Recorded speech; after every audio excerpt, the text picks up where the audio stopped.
Friends, welcome back to our channel. ಹೊಸ ವಿಷಯದೊಂದಿಗೆ ನಿಮ್ಮೊಂದಿಗೆ ಬನ್ನಿ. ಏನಪ್ಪ ಅದು ಅಂದರೆ ಜಾಬ್ ರಿಲೇಟೆಡ್, ಯಾವ ಜಾಬು ಏನು ಅಂತ ನೋಡ್ಕೊಂಬರೋಣ ಬನ್ನಿ. ಇದು ಬ್ಯಾಂಕ್ಗಳಲ್ಲಿ ಹುದ್ದೆಗಳು ಖಾಲಿ ಇದೆ. ಎಷ್ಟು ಹುದ್ದೆಗಳು ಖಾಲಿ ಇದೆ, ಏನು ಅಂತ ನೋಡ್ಕೊಂಬರೋಣ ಬನ್ನಿ. ಕರ್ನಾಟಕದಲ್ಲಿ 11 ಬ್ಯಾಂಕುಗಳಲ್ಲಿ 1770 ಹುದ್ದೆಗಳ ನೇಮಕಾತಿಗೆ ಅರ್ಜಿಯನ್ನು ಆಹ್ವಾನಿಸಲಾಗಿದೆ. ದೇಶದಾದ್ಯಂತ ಖಾಲಿ ಇರುವಂತಹ 10,277 ಹುದ್ದೆಗಳ ನೇಮಕಾತಿಗೆ ಅರ್ಜಿಯನ್ನು ಸಲ್ಲಿಸಬಹುದು. ಆಸಕ್ತಿ ಇರೋರು ಹೋಗ್ಬಿಟ್ಟು ಅಪ್ಲೈನ ಮಾಡಿ.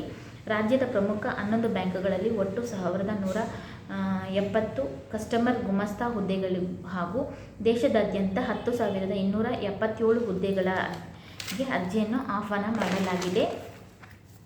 ಈ ಕುರಿತು ಬ್ಯಾಂಕಿಂಗ್ ಸಿಬ್ಬಂದಿ ನೇಮಕಾತಿ ಆಯೋಗ ತನ್ನ ಸಾಮಾನ್ಯ ನೇಮಕಾತಿ ಪ್ರಕ್ರಿಯೆಯ ಅಧಿಸೂಚನೆಯನ್ನು ಪ್ರಕಟಿಸಿದೆ. ಅದರಲ್ಲೂ ಕರ್ನಾಟಕದಲ್ಲಿ ಕೆನರಾ ಬ್ಯಾಂಕ್ನಲ್ಲಿ ಬಂದು ಅತಿ ಹೆಚ್ಚು ಅಂದರೆ 675 ಹುದ್ದೆಗಳ ನೇಮಕಾತಿಯನ್ನು ಮಾಡಿಕೊಳ್ಳಲಾಗುತ್ತದೆ ಮತ್ತು ಭಾರತ ಬ್ಯಾಂಕ್ ಆಫ್ ಬರೋಡಾದಲ್ಲಿ ಬಂದ್ಬಿಟ್ಟು 253 ಹುದ್ದೆಗಳ ನೇಮಕಾತಿ ಮಾಡಿಕೊಳ್ಳಲಾಗುತ್ತದೆ. ಬ್ಯಾಂಕ್ ಆಫ್ ಇಂಡಿಯಾನಲ್ಲಿ 45 ಹುದ್ದೆಗಳ ನೇಮಕಾತಿಯನ್ನು ಮಾಡಿಕೊಳ್ಳಲಾಗುತ್ತದೆ. ಇಂಡಿಯನ್ ಓವರ್ಸೀಸ್ ಬ್ಯಾಂಕ್ನಲ್ಲಿ ಬಂದ್ಬಿಟ್ಟು 44 ಹುದ್ದೆಗಳ ನೇಮಕಾತಿಯನ್ನು ಮಾಡಿಕೊಳ್ಳಲಾಗುತ್ತದೆ. ಪಂಜಾಬ್ ನ್ಯಾಷನಲ್ ಬ್ಯಾಂಕ್ಗಳಲ್ಲಿ 6 ಹುದ್ದೆಗಳ ನೇಮಕಾತಿಯನ್ನು ಮಾಡಿಕೊಳ್ಳಲಾಗುತ್ತದೆ. ಪಂಜಾಬ್ ಮತ್ತು ಸಿಂಧ್ ಬ್ಯಾಂಕಲ್ಲಿ 30 ಹುದ್ದೆಗಳು ಖಾಲಿ ಇದೆ. ಹುದ್ದೆಗಳ ನೇಮಕಾತಿಯನ್ನು ಮಾಡಿಕೊಳ್ಳಲಾಗುತ್ತದೆ. ಯೂನಿಯನ್ ಬ್ಯಾಂಕ್ ಆಫ್ ಇಂಡಿಯಾದಲ್ಲಿ 50 ಹುದ್ದೆಗಳು ಖಾಲಿ ಇದೆ. ನೇಮಕಾತಿಯನ್ನು ಮಾಡಿಕೊಳ್ಳಲಾಗುತ್ತದೆ. ಹೀಗೆ ಇಡೀ ದೇಶದಾದ್ಯಂತ ಬ್ಯಾಂಕುಗಳಲ್ಲಿ ಖಾಲಿರುವ ಹುದ್ದೆಗಳಿಗೆ ಕರ್ನಾಟಕದಲ್ಲಿ ಇರುವ ಬ್ಯಾಂಕುಗಳಿಗೆ ಬಿಟ್ಟು ಕನ್ನಡ ಕಡ್ಡಾಯವಾಗಿದೆ. ಅಭ್ಯರ್ಥಿಗಳು ಕನ್ನಡದಲ್ಲಿ ಸಹ ಬೇಕಾದರೂ ಪರೀಕ್ಷೆಯನ್ನು ಬರೆಯಬಹುದು. ಆಯಾ ರಾಜ್ಯಕ್ಕೆ ಸಂಬಂಧಿಸಿದ ಹುದ್ದೆಗಳಿಗೆ ಮಾತ್ರ ಅರ್ಜಿಯನ್ನು ಸಲ್ಲಿಸಬಹುದಾಗಿದೆ. ವಿದ್ಯಾರ್ಹತೆ ಬಂದುಬಿಟ್ಟು ಅಭ್ಯರ್ಥಿಗಳು ಮಾನ್ಯತೆ ಪಡೆದ ವಿಶ್ವವಿದ್ಯಾನಿಲಯದಿಂದ ಡಿಗ್ರಿ ಮಾಡಿರಬೇಕು ಮತ್ತು ಕಂಪ್ಯೂಟರ್ ಜ್ಞಾನವನ್ನು ಕಂಪಲ್ಸರಿ ಇರಲೇಬೇಕಾಗುತ್ತೆ. ಇಲ್ಲಾಂದರೆ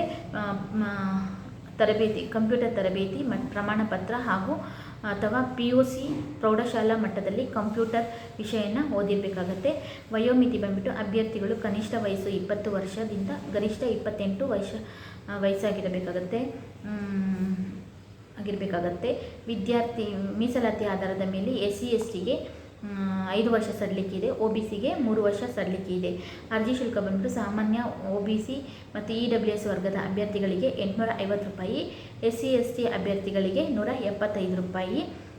ಎಲ್ಲಪ್ಪ ಫೀಸ್ ಕಟ್ಟಬೇಕು ಅಂದರೆ ಆನ್ಲೈನ್ ಮೂಲಕ ಹೋಗಿ ಅರ್ಜಿ ಶುಲ್ಕವನ್ನು ಕಟ್ಟಬೇಕಾಗತ್ತೆ. ಅಪ್ಲಿಕೇಶನ್ನು ಸಹ ಆನ್ಲೈನ್ ಮೂಲಕ ಹಾಕಬೇಕಾಗತ್ತೆ. ಅರ್ಜಿ ಸಲ್ಲಿಸಲು ಕೊನೆಯ ದಿನಾಂಕ ಬಂದ್ಬಿಟ್ಟು 21/8/2025. ಈ ವಿಡಿಯೋ ಇಷ್ಟ ಆದರೆ ಲೈಕ್ ಮಾಡಿ, ಶೇರ್ ಮಾಡಿ, ಕಮೆಂಟ್ ಮಾಡಿ, ನಮ್ಮಂಥವ್ರನ್ನ ಪ್ರೋತ್ಸಾಹಿಸಿ ಅಂತ ಹೇಳ್ತಾ ಈ ವಿಡಿಯೋ ಮುಗಿಸ್ತಾ ಇದ್ದೀನಿ. Thank you for watching. Take care. By.